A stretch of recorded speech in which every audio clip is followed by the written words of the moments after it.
Այսօր, երբ մենք նկարանում ենք այս ուղերձը, Հայաստանի վարչապետը մի քանի հայտարարություն է արել, որից մեկը կապված է խաղաղության հետ։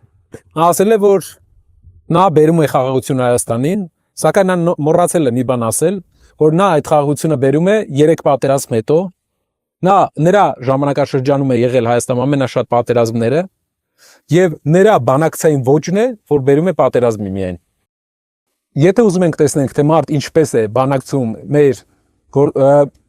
սահմանակից երկրների եւ հակառակորդների հետ, պետք է հասկանանք, թե ինչպես է նա շփվում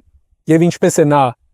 կոմունիկացիայի ենթարկվում իր ընդդիմախոսների հետ, ընդդիմության հետ։ Երբ մենք նայում ենք ազգային ժողովի նիստերը, մենք տեսնում ենք, որ այնտեղ միայն հոխորտանք է եւ վիրավորանքներ են։ Սա ցույց է տալիս, որ Փաշինյանը